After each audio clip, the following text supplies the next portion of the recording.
제가 알던 그래픽을 넘어섰네요. 너무 눈이 높아졌어 저희가. 그래, 이거. 큰일 났어요. 보면 안 돼, 이런 거. 아이, 진짜. 자꾸 사고 싶단 말이야.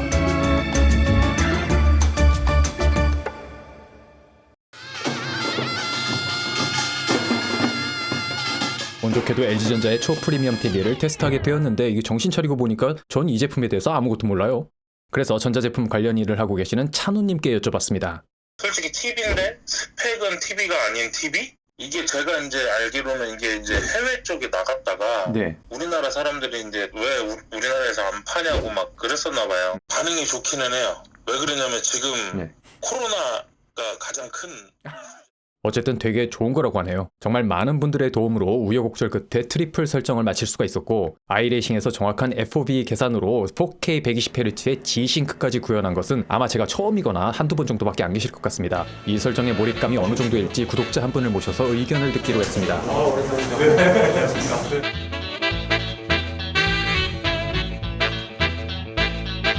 경기 때 연습용으로 쓰는 장갑이에요. 금요일 프랙티스 때는 요거 끼고 토요일 예선 때는 다른 거 끼고 또 일요일 결승 때는 또 다른 게 있어요.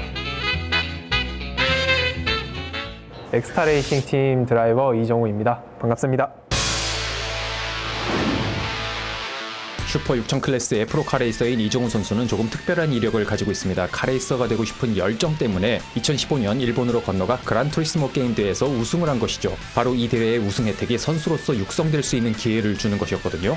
이를 기반으로 2019년 국내 프로로 데뷔하여 현재는 최상급 클래스의 수준급 선수로 성장하고 있습니다. 그리고 또 한 가지 재미있는 사실, 실제 레이스에서 받은 상금으로 근래 게임 장비도 업그레이드했다고 하네요.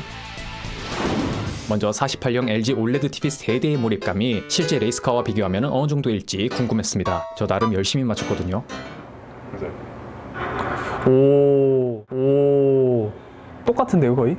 똑같아요? 네, 거진 똑같아요. 와, 괜찮은데? 신기해요. 그냥 똑같을 때도 딱 그 저쪽 네. 백미러 보이고 그 네. 요 문 손잡이 있잖아요. 네. 저까지만 딱 보여요.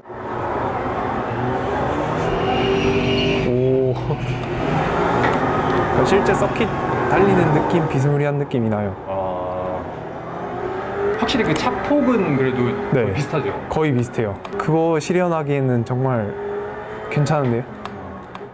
양쪽 TV의 각도를 60도로 맞췄을 때 TV 3개의 전체 폭은 220cm 정도로 실제 차보다 훨씬 크지만은 A필러부터 우측 문까지의 길이는 약 150cm로 실제 차의 물리적 크기와 아주 비슷했습니다. DDU 같은 경우 실제 크기보다 크게 표현되지만은 DDU를 따로 사용하는 경우 이게 또 가려지는 데다가 또 TV와의 거리 때문에 실제 보이는 것은 또 그렇게 크게 보이지 않았습니다. 운전석 쪽의 사이드미러도 실제로 재보면은 실제 사이드미러보다 더 큰데 주행 중에 주변 시야로 보이는 크기는 실제처럼 느껴졌습니다. 그래서 전체적으로 차량 폭과 관련되어서는 시각과 물리적인 것이 많이 일치하기 때문에 몰입감이 대단합니다.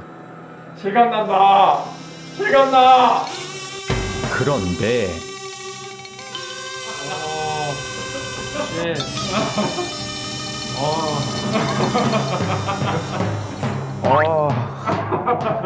아이레이싱에서는 계기판이 달린 포뮬러 운전대는 안 보이게 할 수가 없습니다. 그래서 이 포뮬러 운전대가 엄청나게 크게 표현되었어요. 하지만 역시 운전대를 DDU에 가려지도록 높이를 조절하고 타보면은 전체적인 자동차의 폭이나 타이어의 크기, 위치 등은 너무 좋았습니다.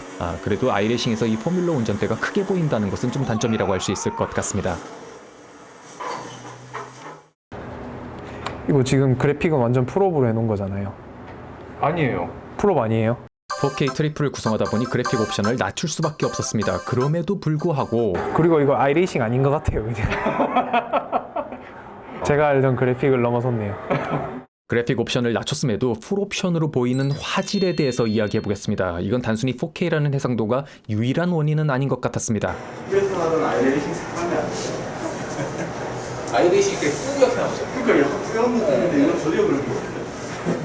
이 제품의 화질이 좋아 보이는 이유는 한 두 가지 정도로 설명할 수 있을 것 같습니다. 먼저 명암비. 쉽게 이야기하면 컨트라스트가 잘 표현되면 사람들은 화질이 좋고 선명하다고 느끼는 경향이 있습니다. 컨트라스트가 좋기 위해선 디스플레이가 표현하는 블랙과 화이트 사이의 물리적인 다이나믹 레인지가 넓어야 하는데 특히 블랙 표현 부분에서 48형 LG OLED TV는 OLED 패널이기 때문에 백라이트가 켜져 있는 것이 아니라 화소가 직접 빛을 내고 검정색 표현 시 화소 자체가 꺼져버립니다. 때문에 더 어두운 블랙을 표현할 수 있는 것이죠. 이것이 좀 더 선명하게 보이는 첫 번째 이유인 것 같았고 또 이 제품의 응답 속도가 1ms 정도인데 움직이는 화면에서 잔상이 남지 않다 보니까 더 또렷하다고 느껴지는 것 같았습니다. 이 응답 속도는 또 다른 면에도 영향을 끼쳤는데요. 모션을 쓰고 있는데도 이 몸이 지금 흔들린 상태인데도 이 화면을 봤을 때 제가 눈이 흔들리는데도 이 화면에 잔상 같은 게 안 남아가지고 지금 어지럽거나 그런 증상은 없는 것 같아요. 빠르게 계속 움직이고 있는데 일부러 빠른 차를 타봤는데 그래도 화면이 부드럽게 넘어가는 것 같아요, 되게. 즉 빠른 응답 속도와 120Hz의 고주사율로 인해 특히나 모션 시뮬레이터를 사용할 때 눈의 피로도가 크지 않다라는 의견도 주셨습니다. 또 반사도 심하지 않고 LG전자 쪽 얘기로는 플리커 현상도 적다고 합니다. 그래서 전반적인 이런 눈 관련으로 인증도 받았다고 하네요. 많이 탐나죠. 당연한 걸 질문하시네. 저도 여건만 되면 이렇게 갖춰놓고 좀 타고 싶은데 혹시 이렇게 하려면 그래픽카드 사양이 얼마나 필요한가요?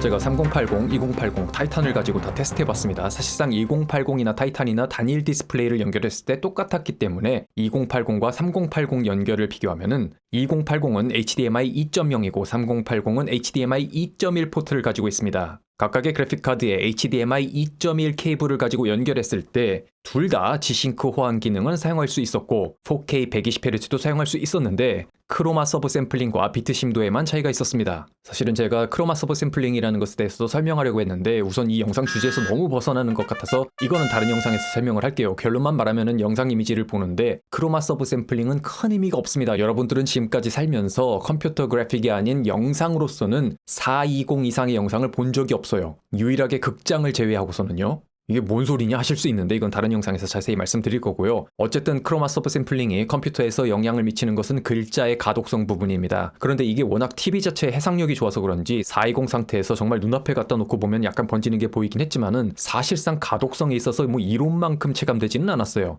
그래서 단일 디스플레이로 사용하는데 그래픽카드 자체의 성능을 제외하고 20 시리즈나 30 시리즈나 어쨌든 연결해서 사용할 수 있었습니다. 그런데 중요한 건 트리플로 사용할 때죠. 보시는 바와 같이 HDMI 포트는 하나밖에 없습니다. 그런데 이 제품은 TV이기 때문에 디스플레이 포트를 가지고 있지는 않죠. 그래서 트리플을 4K 120Hz로 구현하려면 디스플레이 포트 1.4를 HDMI 2.1로 변환하는 액티브 어댑터라는 것이 필요합니다. 그런데 이 액티브 어댑터를 사용하면 G싱크 기능이 작동하지 않습니다. 그래서 제가 사용한 방법은 중앙의 TV는 HDMI 2.1로 연결해서 G싱크를 활성화하고 나머지 좌우 TV는 그냥 120Hz로만 작동하게 하였습니다. 또한 4K 120Hz로는 현재 서라운드로는 묶이지 않습니다. 묶이기는 하는데 60Hz로만 묶여집니다. 때문에 서라운드가 아닌 3개 각각의 다중 모니터로만 사용해야지 이 TV의 모든 스펙을 다 활용하면서 트리플로 사용할 수 있습니다.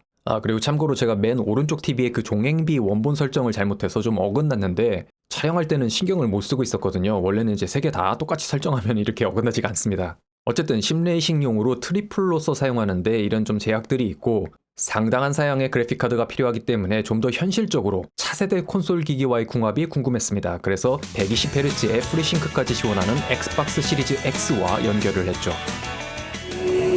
올레드는 건가? 확실히 자연스러운 것 같아요. 올레드니까 디밍존이 없어서 디밍존이 없이 말 그대로 각각 제어가 되니까 색깔 수준에 따라서 HDR이 거기서 오는 자연스러움이 되게 좋은 것 같아요.